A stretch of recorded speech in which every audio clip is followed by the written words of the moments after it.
Hello, welcome to the lunch edition of MBC News, and you are with me, Evelis Chingambi. Coming up this afternoon. Malawi government hails Zimbabwe for the timely humanitarian assistance during disasters. Government set to embark on rehabilitation of roads severely damaged by floods in Mangochi district. And in business, Malawi's 2026 tobacco marketing season opens in Lilongwe.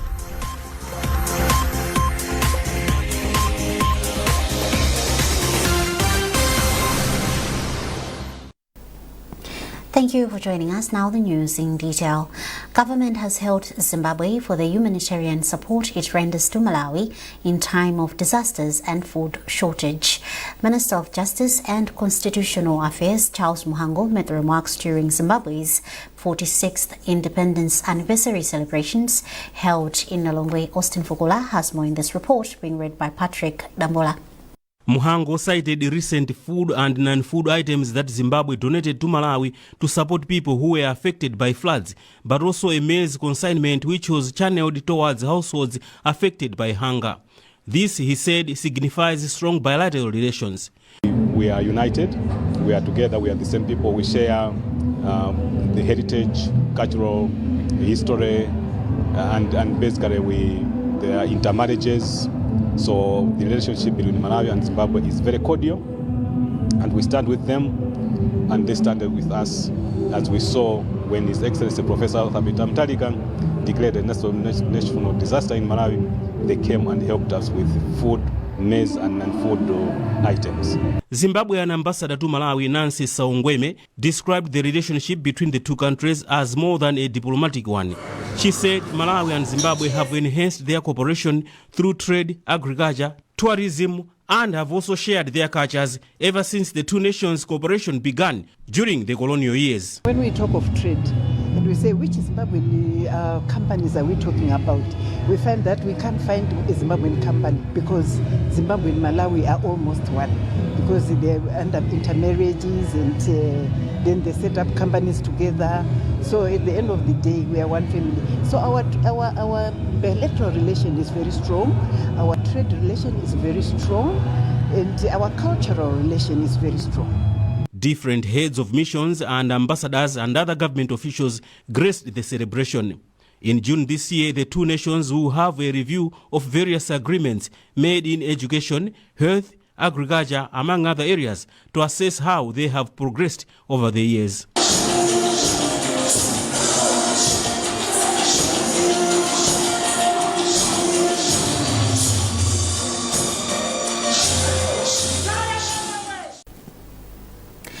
Democratic Progressive Party DPP Member of Parliament for Mangochi-Malombe, Kazembe Nguga, has assured people of his area that government will soon embark on rehabilitation of roads severely damaged by floods in the district.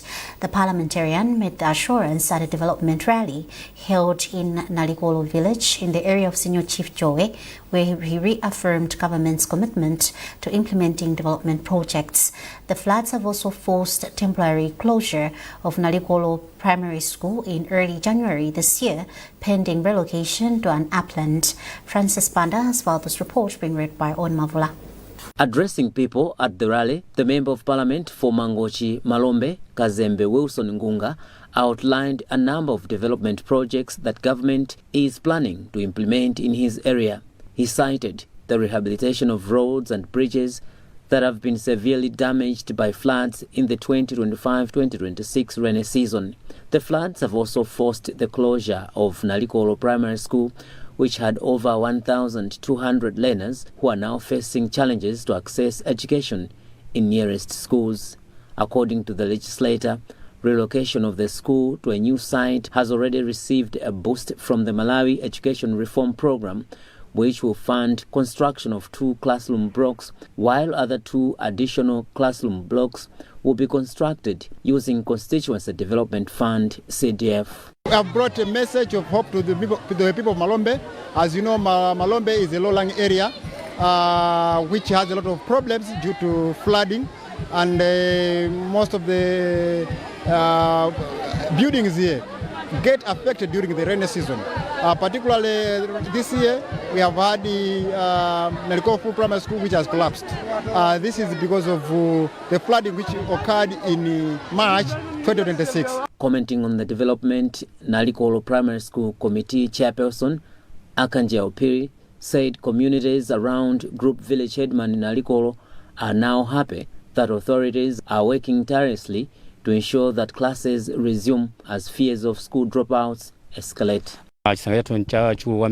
We are very happy that authorities are doing something for our children to learn. With the current situation, the number of children with interest in going to school can drop because schools are far from their homes.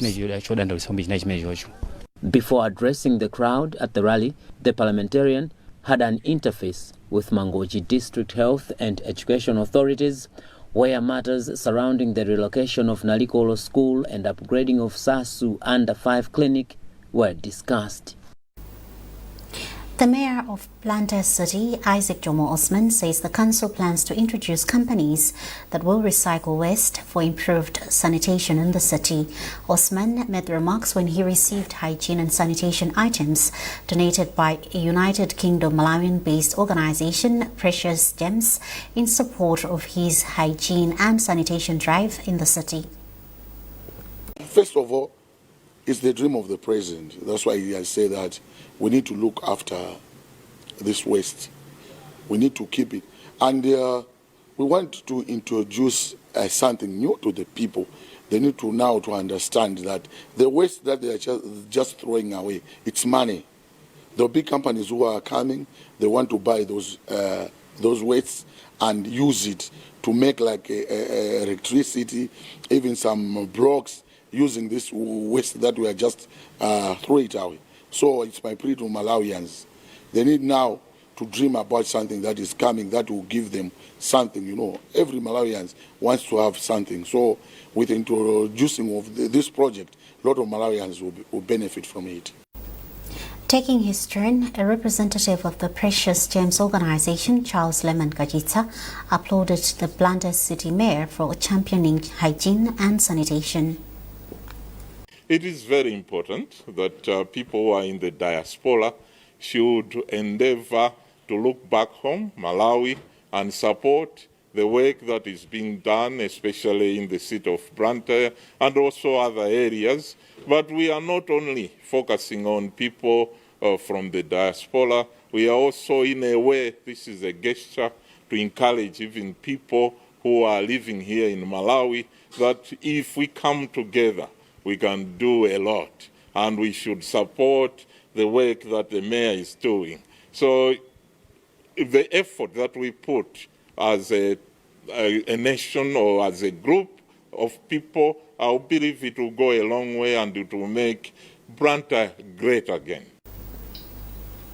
Organizations across the country have been urged to adopt standardized reporting practices for their environmental, social, and governance impact to enhance transparency and credibility.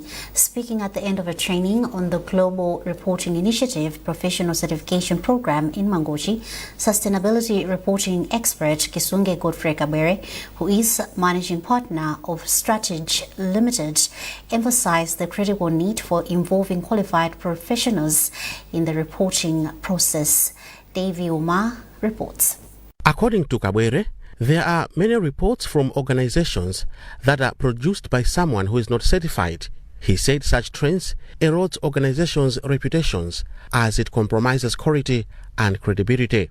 Kabere touted the training, saying it has equipped professionals from banks, corporates, and NGOs with skills to produce credible, audit-ready sustainability reports aligned with global standards. He pointed out that many local institutions are currently producing ESG reports without certified expertise, which raises concerns over the reliability of such disclosures. It's really important as a country to move in that direction of making sure that these reports come out audit ready.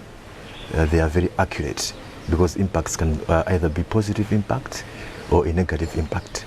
So by default, most organizations would want to focus much on the positive impact of their activities to the on ESG. But the standard also says, apart from the positive impact, you are also supposed to focus on the negative impact. That's where there are remedies. If the company or firm is impacting negatively on the environment, then we say, what are the remedies? The report has to say that. Participants, Sustainability Manager Miriam Kamanga from Standard Bank and Kizito Kumwenda of Aries Properties, said the training has strengthened their capacity to improve sustainability reporting. Have adequate knowledge for us to be able to report according to GRI, which is an international standard. It means we are reaching out to multiple stakeholders for them to understand, our progress in terms of reporting on sustainability. We have gained a lot of not just knowledge but also skills that will help us when we go back to implement the process of sustainability in our companies and in the companies that we support, as well as to the end goal of reporting on the same to all our stakeholders on the impact that our activities have on the stakeholders, the environment and the society in general. The training attracted participants from Standard Bank, Presken, Ilovo, Aries Properties, Nico, among others. Dave Umar, MBC News, Mangochi. This is MBC News and you are with me, Evelis Chingambi. A reminder of the top stories. Malawi government hails Zimbabwe for the timely humanitarian assistance during disasters. Government set to embark on rehabilitation of roads severely damaged by floods in Mangochi district. And in business, Malawi's 2026 tobacco marketing season opens in Lilongwe.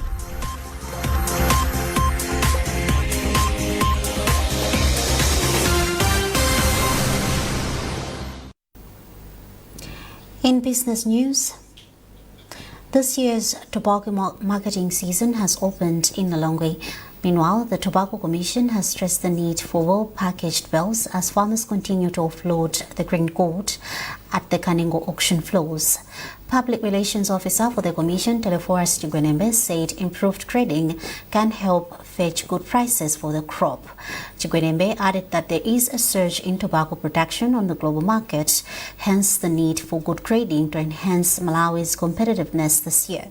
In previous years, many tobacco rejections were registered due to grading irregularities and nesting, which is the mixing of good tobacco and debris.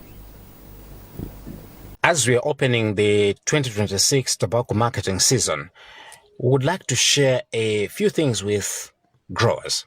First is the fact that, as Tobacco Commission, we are aware that the cost of production this year has been very high. Farmers have spent a lot of resources for them to produce the tobacco that we have in the country at this point.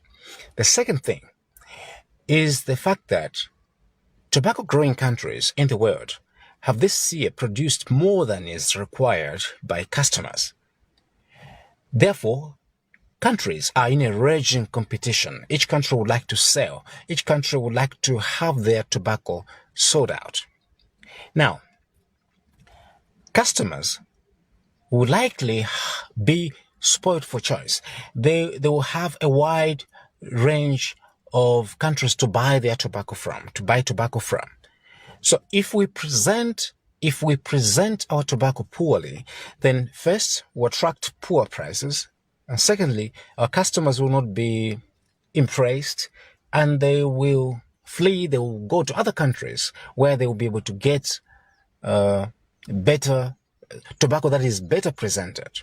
So that is why we are calling upon our growers that they should upgrade the way they grade their tobacco, the way they present their tobacco, so that first they attract good prices.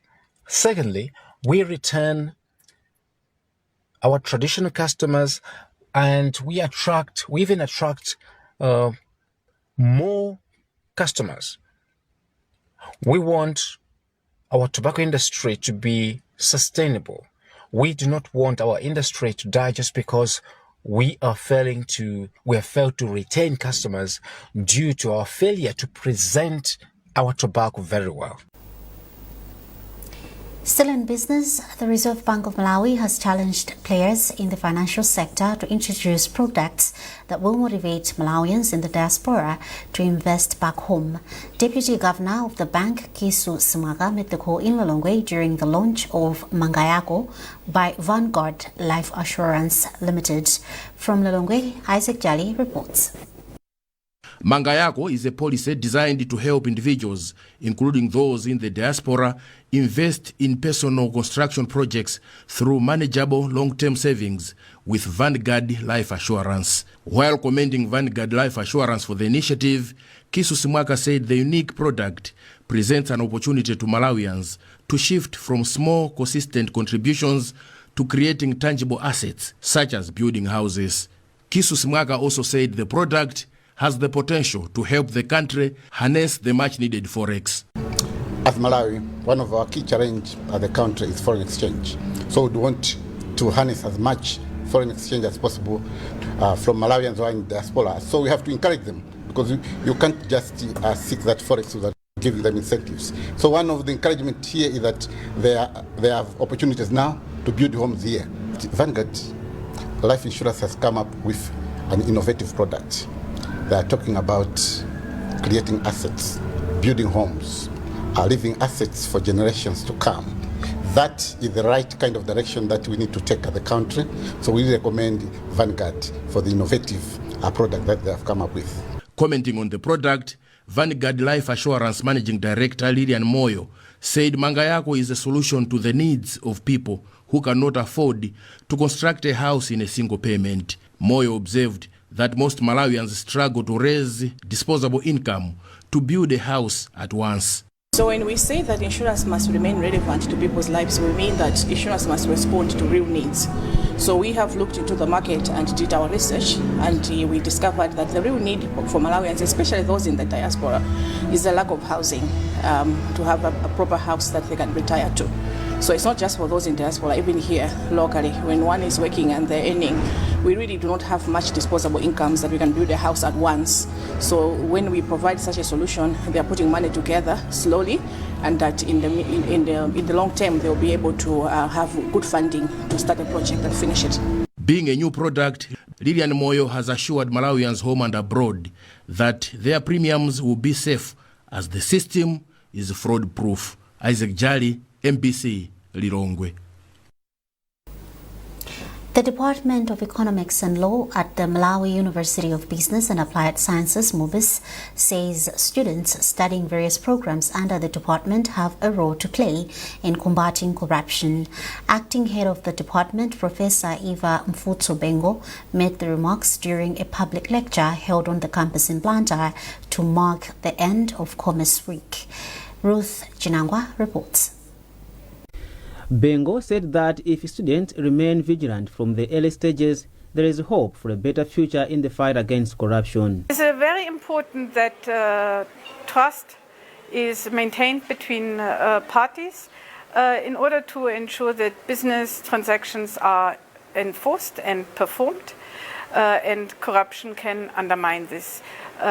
We also have a situation where we tend to normalize corruption, which may lead to a situation where even good people lose their morale because they think if everybody's doing it, why shouldn't I do it? But that is not the case. We are still having a situation where we have a lot of people who are working for the good of Malawi and who work with integrity. I think the youth is crucial in having a critical role in assessing the decisions that are being made, in order to observe and also to voice out if they are seeing wrongdoing and to suggest better solutions. As one of that, we are not here to complain, we are here to build the future, and that also means that they are making a difference and that they are a new generation of integrity. And I have seen that here is really a different new spirit at the generation of students that we are having now here at this institution. While acknowledging the role young people play in spearheading economic development, President of the School of Business and Economic Sciences Student Society, Emmanuel Mpakwe, said the session has been an eye-opener. It is a Commerce Week. It was an event that was going on for the whole week, and today just wrapping up. So it is a very good event whereby we had to gather together students from various programs under the Commerce or under the SOBEST School of Business and Economic Sciences.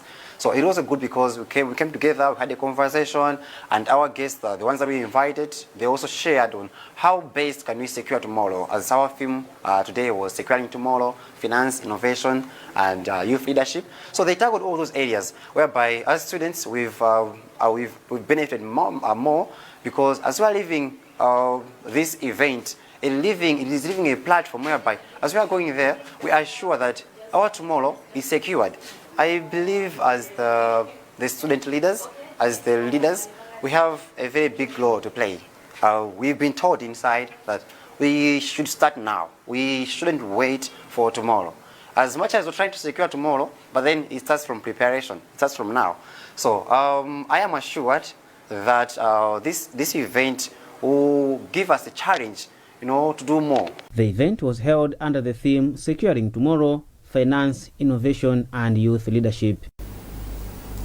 Embassy viewers tonight are expected to see the premiere of The Sting, a program which its focus is on everyday Malawian situations. These are honest accounts of life's hard lessons. The program will be highlighting how storytelling itself can be a tool for understanding, support and growth. And now I am joined in the studio by the producer and presenter of the program, Andrew Chikusa. Yes. Welcome, Andrew. Thank you. Welcome. Thank you, thank you. So, Andrew, could you briefly tell us what the program is all about? Well, so there's been an outcry for people to express themselves on TV or to other people as a way of making themselves to be or relieving some of the burdens that they have. So we sat down and we made a plan that we should have a program that we listen to the people, and other people can, within the program, other people can also comment on what they think about the subject. So there'll be a person who's going to be telling his story and we listen, and after that other people will comment on that. Also the viewers will be able to do text through WhatsApp so that they can also contribute to the program. It's kind of an interactive kind of program. But all in all, I understand Malawians have got a lot of stories that they would want to tell. As you have put it, that when you tell a story, you can relieve yourself, or it can work for your advantage. Also, if I'm listening to your story, I can also benefit from there. So this is the kind of way programming goes. When you look at TV programming at the moment, people would like to hear stories. They would like to hear positive stories. They would like to hear something that can bring debate within them. So this program, this thing, which is starting this tonight at 6:30, is one of those kind of programmings that we would want to do. I think people should expect more of these kind of programmings with us, so that they fit them, and they also benefit the people that they are telling the story. So which groups are you actually targeting? Is it just about any other age, as long as you have a story that's worth telling, or you are actually targeting an age bracket? We don't have an age bracket. We want to hear all stories from all ages. And if you don't want to appear on camera, what we do is we put the camera behind you so that you'll be telling me the story. You tell your story, I'm listening, and from there we go to other people that also would like to comment on the story. Like tonight's story is about a young girl who had a relationship, but they didn't go for VCT, and they went to VCT, and the result people should watch and see what happened, and the comments that we want them to comment. There'll be a number so that people can send their WhatsApp messages, and those messages will be scrolling live on TV. So how does the selection process go? I have a story that I feel like I want to share with people.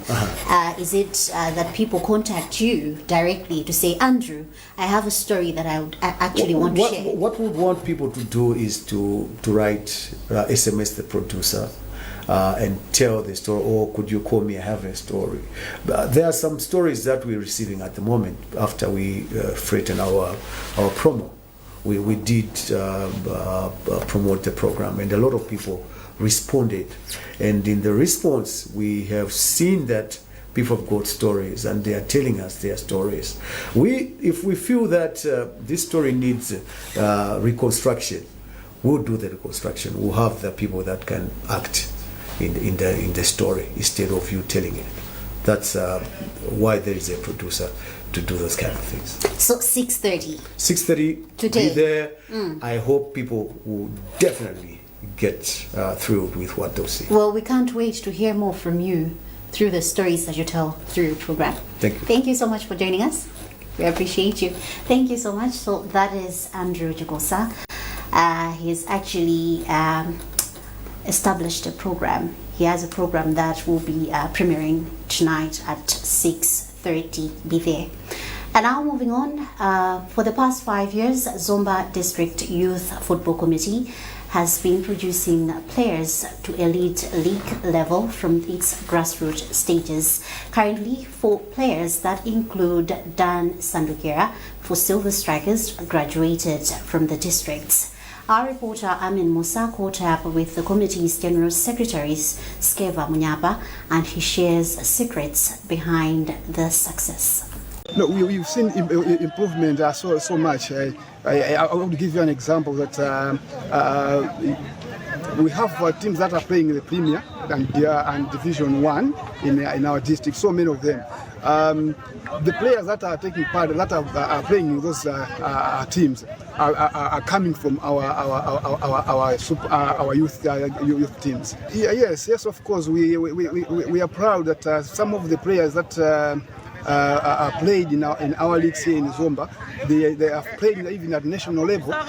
We've talked of the Idanas, we've talked of the Katumbas who are playing currently in the Red Lions, and we have also sent so many players to the national teams, the youth teams of the Malawi national team. We have feeded them so much, so we can see that our league has produced so many players that have gone to the upper classes of the football. It's our dream that in Zomba we should have some at least 2 to 3 teams in the Super League. We shouldn't have only 1 team in Zomba. It's our dream that we should have 2 to 3 teams, and it's our dream as well that the players that will be playing in those teams should be the graduates from our grassroots. And that sports item also concludes this edition of MBC News. A recap of our top stories before we leave. Malawi government hails Zimbabwe for the timely humanitarian assistance during disasters. Government set to embark on rehabilitation of roads severely damaged by floods in Mangochi district. And in business, Malawi's 2026 tobacco marketing season opens in Lilongwe.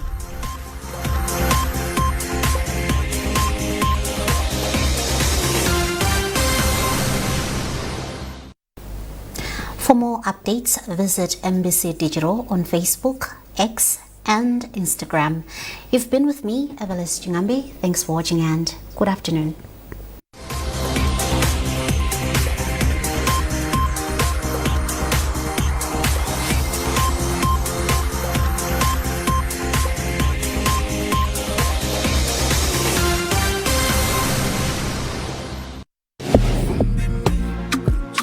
Last year,